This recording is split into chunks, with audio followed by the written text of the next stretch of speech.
Welcome to the Investor Empowerment Series radio show, empowering your real estate investing with techniques, opportunities, and information, minus the BS and sales pitches. Now, please welcome the host of the Investor Empowerment Series, Joe Mueller, from the Tough as Nails Investment Syndicate. Joe Mueller.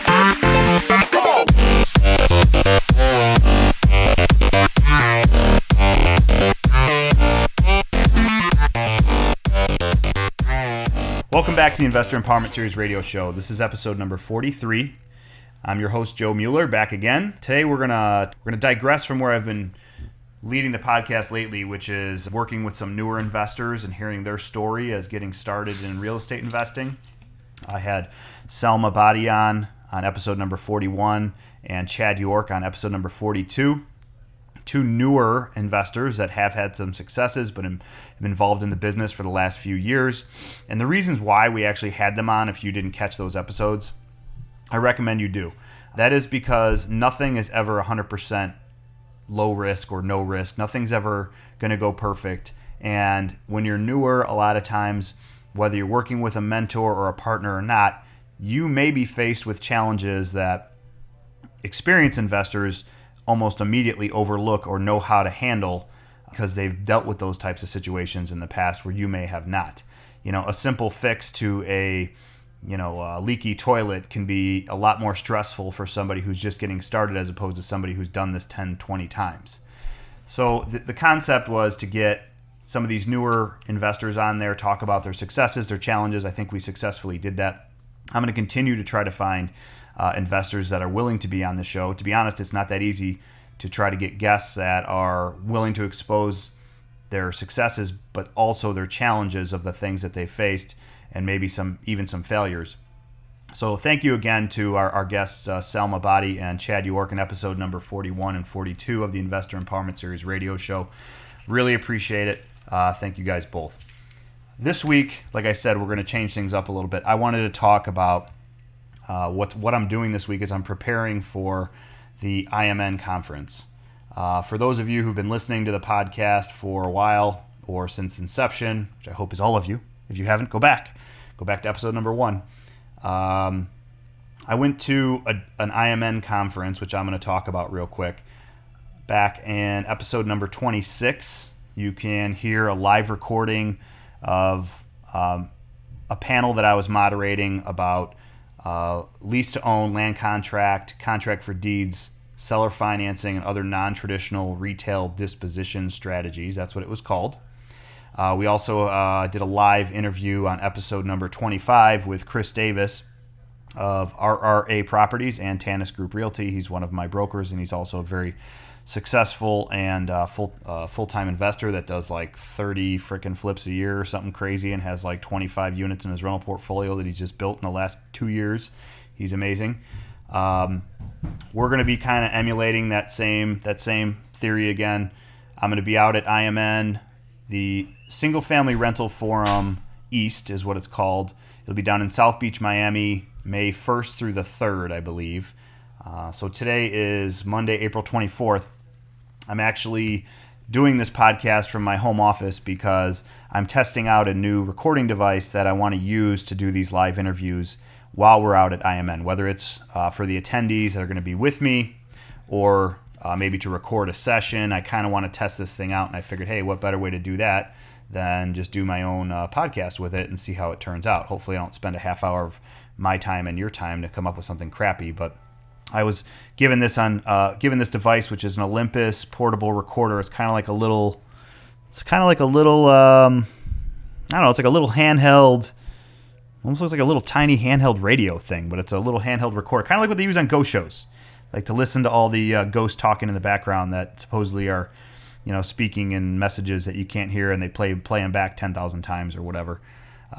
Which, hey, I'm no stranger to that TV show or those TV shows, but that's what it looks like to me, is kind of like one of those digital recorders. Steven Van Cowenberg of Oklahoma City, a good friend and also another great investor. Wow, a lot of name dropping today.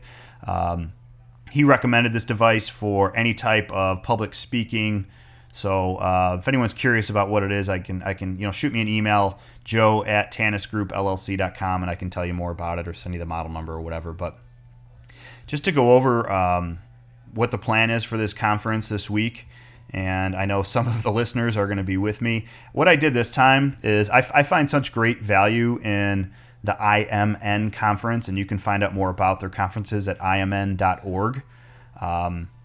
You'd actually have to kind of click around a lot because they do all types of real estate and finance and banking related conferences, every month of the year. I think even more than, there's two a month probably typically that they're actually hosting conferences all over the country, typically in more resort type areas. But so you can click on imn.org, go to real estate conferences, and then the 5th annual single family rental investment forum East is what we'll be attending. And what I was saying is there's such huge value in this type of a conference because there are guests that are from all over the country, all over the world actually, and they're serious full-time investors. Some of them are hedge fund managers. Some of them are mom and pop operations that have grown from 3 or 30 properties to 200 to 300 properties. So we were talking about the types of attendees at this conference, everything from mom and pop operators that have started with a small amount of property and built these massive portfolios to these hedge fund guys that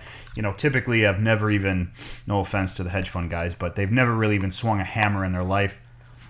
They have no idea how the inner workings of the structure of a house or multifamily or whatever property operates, but they understand numbers and money and returns on investment, and they have degrees.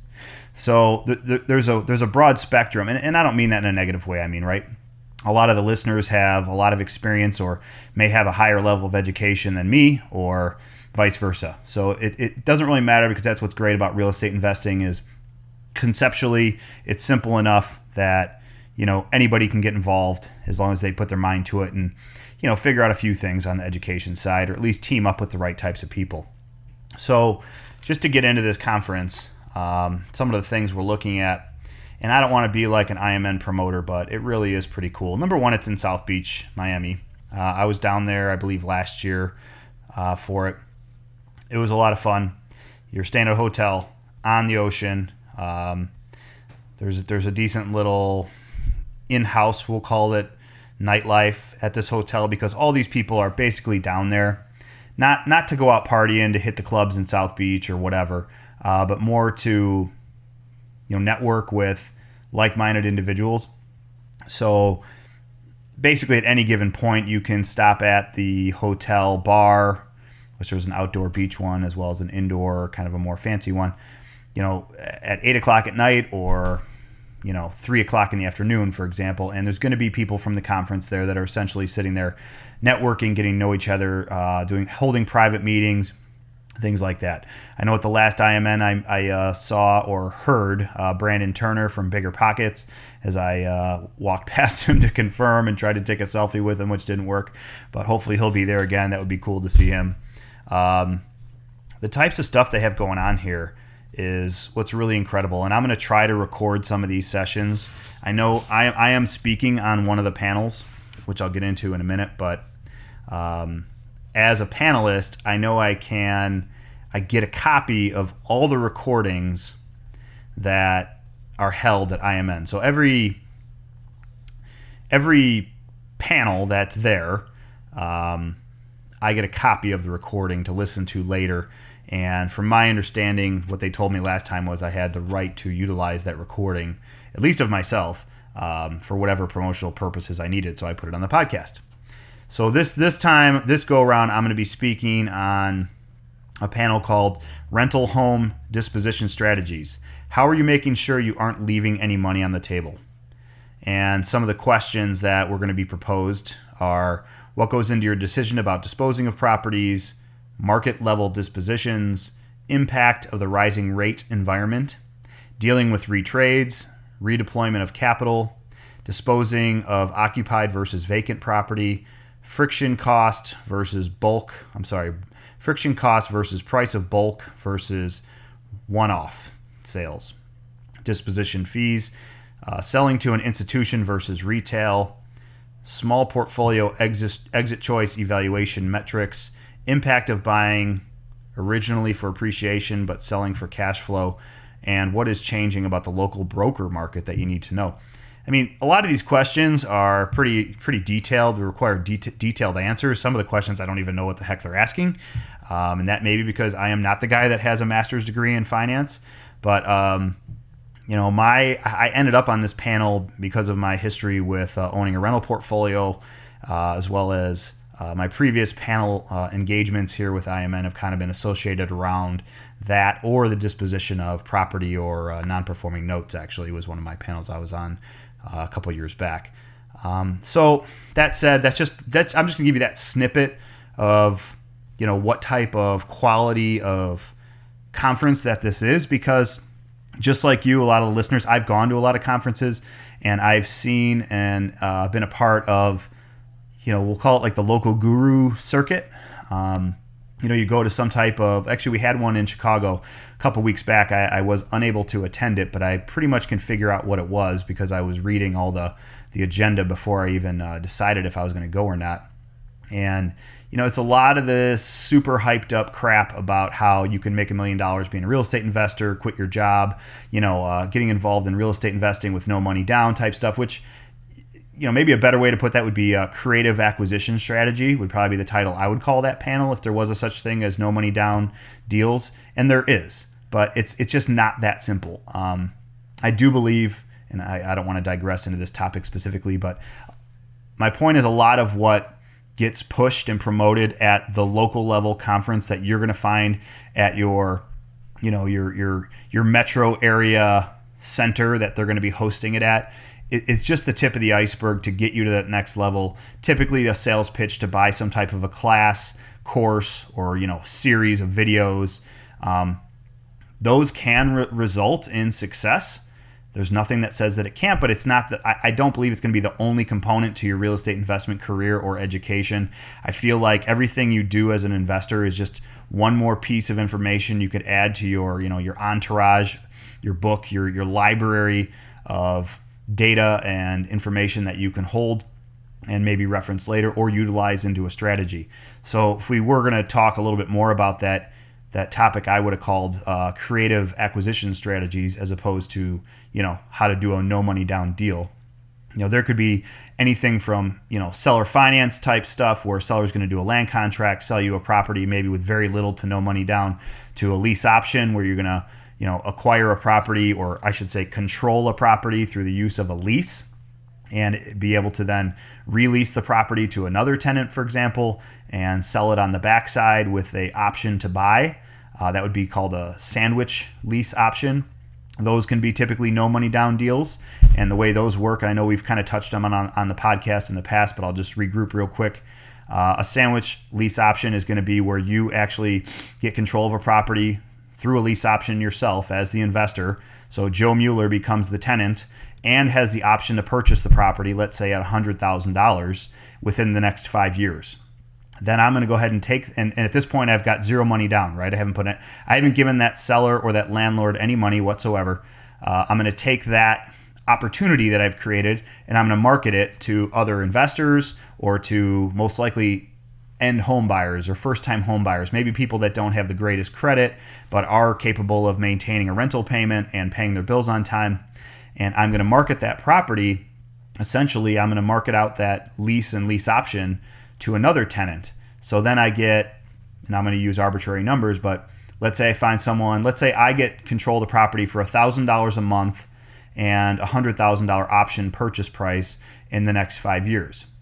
Well, maybe the property I think might be worth $150,000 in 5 years. It's probably somewhat realistic, right? Depending on what happens in our next bubble.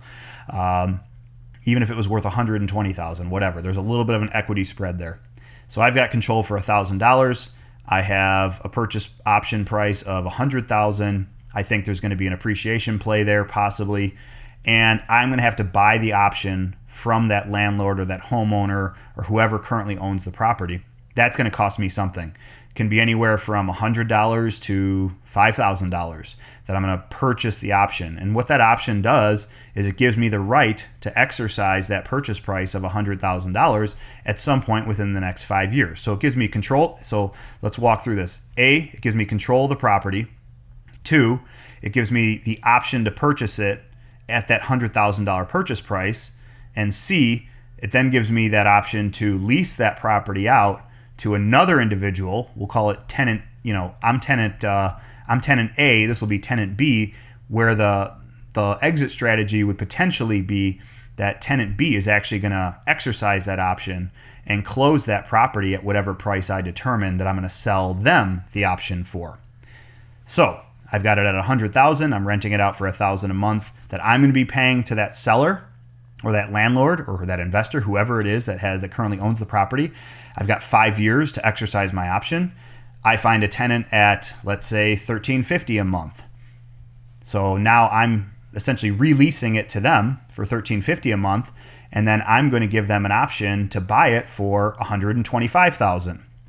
So you see how those numbers kind of work out as an investor. And right now I've got no money in the deal, but I'm going to have to buy the option from that original seller at some point, probably before all the paperwork gets consummated or at that actual consummation of the leasing paperwork. So let's say the investor wants a $1,000 option for me to buy that option from them, to buy it at $100,000.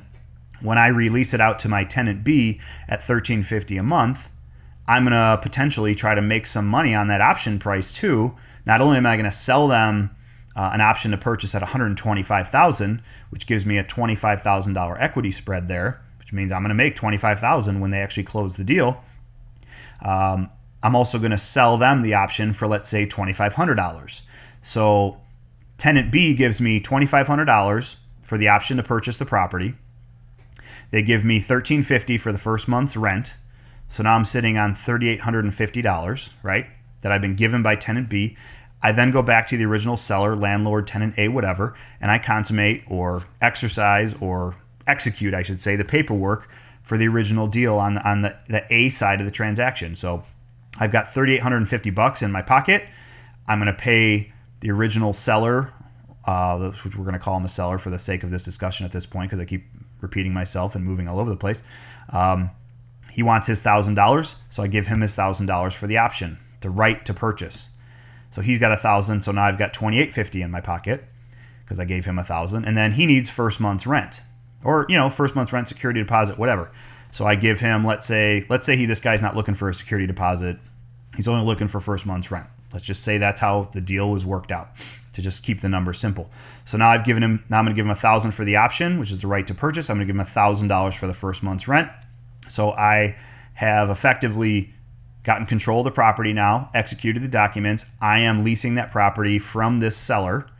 I've paid him his $2,000 for the option and the first month's rent, but then I've went ahead and released it, leased it to tenant B, who's actually going to occupy the property and has paid me $2,500 plus $1,350 for the first month's rent. So I ended up with $1,850 in my pocket, essentially the epitome of a no money down deal. That is what is known as a sandwich lease option. I digress too much. So just to go over real quick again what this conference is about and what you can expect to hear from me this week or next week and the next coming episodes is going to be a lot related to our experiences out there and what hopefully some of the sessions that I'm involved in. I'm going to be out there with 3 other investors. One of them is Chris Davis from RRA Properties, who I mentioned earlier, and Eddie McCracken, who is from EMAC Properties, as well as MIH Properties, which is a partnership we have together with some assets down in the suburbs of Chicago. And Lee Smith is another investor out of Indianapolis, Indiana, who's going to be attending with us. So we're kind of splitting our bills, we'll call it, in order to make this happen. Everybody gets a benefit, and we're all going to be out there together. My plan for the next couple podcasts is to actually exercise some of that information, interview these guys. I've never had Lee Smith on the podcast. His whole business model is unique and be curious to hear. I know the listeners will really get a kick out of what he does and what he some of the goals he sets for himself and how successful he is as an investor as well as a property manager and broker out in Indianapolis. We're going to have Eddie McCracken, who's been on a couple episodes, as well as Chris Davis, who's been on a couple episodes. So I want to do a couple group session podcasts. I want to do some individuals and then some of the sessions that we're going to be attending. That said, so day one, right away at 7:35 a.m., which I'm going to RSVP for this right now while I'm sitting on the computer reading this, we have Workshop A, small group meeting, getting to the title of this workshop at 7:30 in the morning, Monday morning, May 1st, is getting to 50 to 100 flips a year. In parentheses, it says owner/investors only. And what that means is none of the vendors are allowed to promote during this session. So there's not going to be somebody on a panel who, sells landlord locks or whatever that's going to be promoting how you need to have 1 million rental properties and put them all on landlord locks. This is only investors. It's led by Jason Medley of the Collective Genius Mastermind and Mark Pellets of Sarasota 5 LLC, who's a principal investor in an investment firm that owns a bunch of houses. I've attended these types of sessions before. Honestly, out of everything that happens there besides the networking and the mind-blowing experience of being around other people that have hundreds and hundreds of properties, which is really why I go, because you cannot go wrong by surrounding yourself with people that are better than you. It's these types of meetings, getting to 50 to 100 flips a year. I mean, that's a huge number. The only guy I know who does anything close to that is, like I said, Chris Davis, which I think that's the third or fourth name drop there, who's probably going to be hitting 30 or 35 flips this year, as far as I know. But 50 to 100. And this is going to be a group of like 20 to 30 investors from all across the country.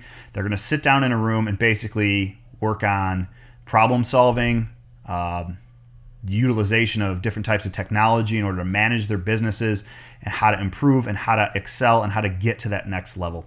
I mean, that within itself, I think, is incredible. In addition to that, some of the other topics that we're going to be sitting through, I mean, they discuss about rehab for fix and flippers, not over improving your property, working on rehab timeframes and why delays happen. What are the desirable amenities to each flip? Buyer expectation of quality of material. I mean, just all types of stuff that is, in my opinion, I can't find that typically around the Chicagoland area where I can meet with a group of guys that actually has this type of experience or knowledge. I'm sure they're out there, and that's why the second or third part to this podcast is what I'm going to announce today. Something I've been working on for a long time. So I need you to listen. If you think you fit one of these categories, you don't have to necessarily be some type of mega investor. I know we've had Andrew Holmes on in the past, who owns like 175 rentals and does a ton of flips each year and has a huge network of students that he mentors and kind of guides down the path of real estate investment success. That's not necessarily the person that I'm looking for, but the Chicago area needs some type of a mastermind group. I'm not currently aware of it. If it is, please get a hold. If it exists, please get a hold of me, Joe, Joe, at tannisgroupllc.com, or call me or get on my website, tannisgroupllc.com, and whatever we need to do to connect, because this has been floating in my head for probably 2 years.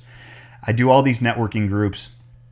We deal with a lot of experienced and new investors, people that are pretty much, though, on their own wavelength, right? And there's nothing wrong with that. And I don't mean that like their own wavelength, like they're wrong. I mean that they're following their own path that they've created. They're looking for the next 3 rental properties, or they want to do at least 3 or 5 fix and flips for 2017.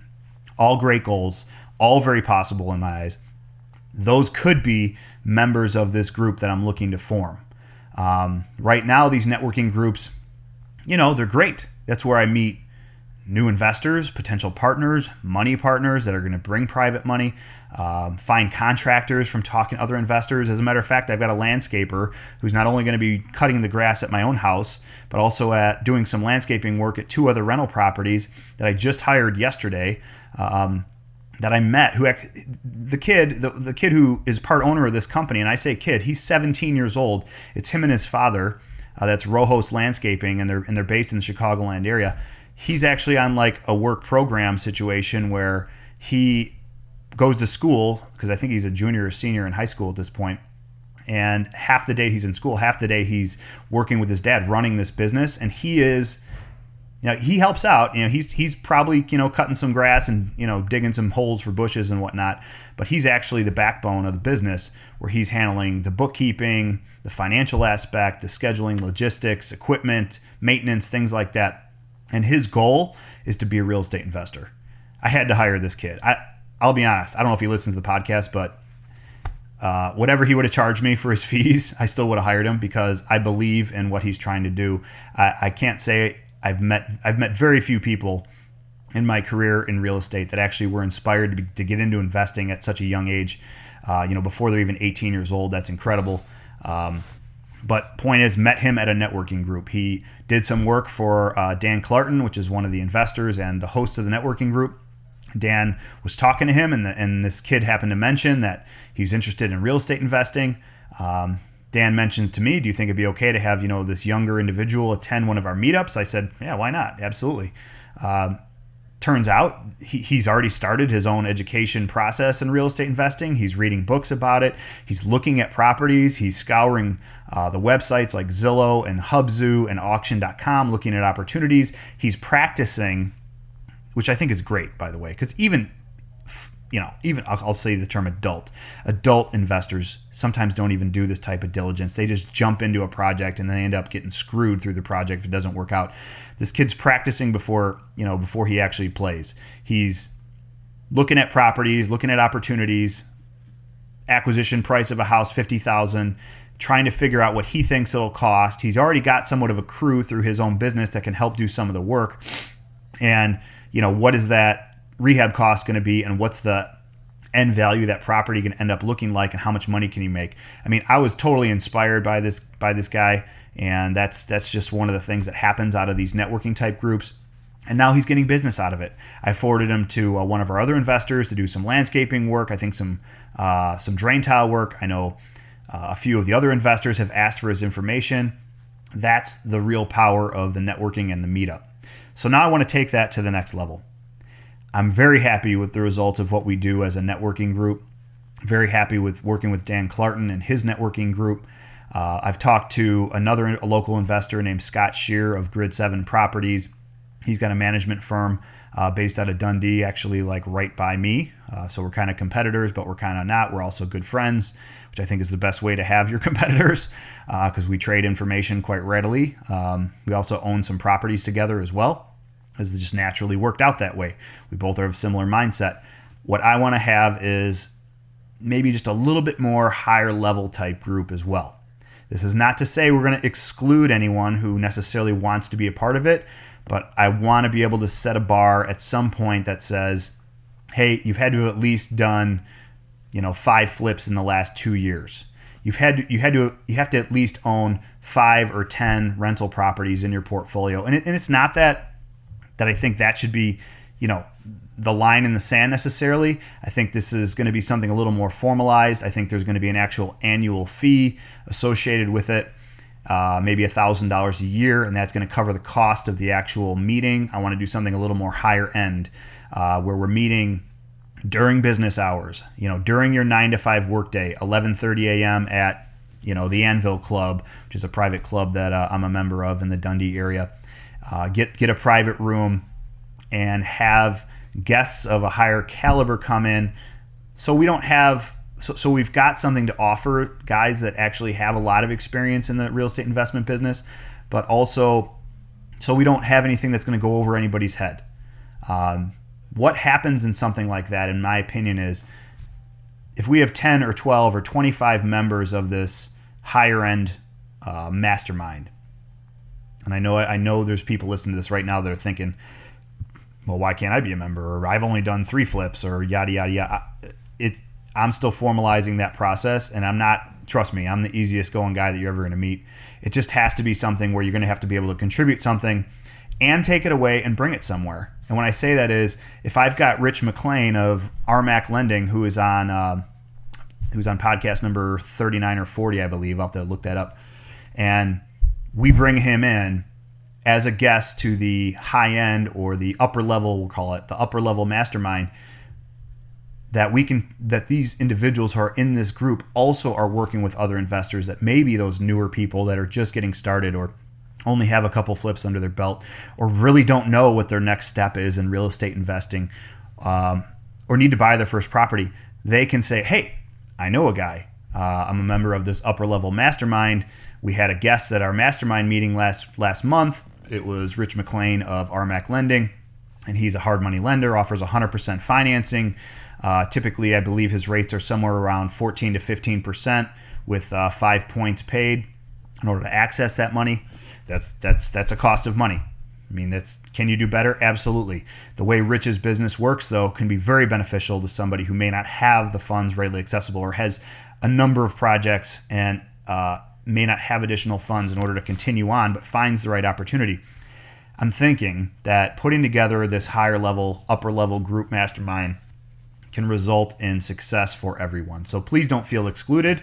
I think I've beat that drum a little too much, but this is my marketing piece to those listeners right now that feel that they may be of that caliber.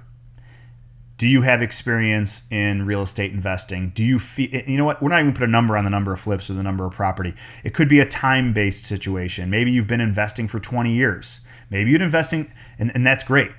Maybe you've been investing for 2 years, but you've done 10 flips. Maybe you have built up a rental portfolio in a relatively short amount of time.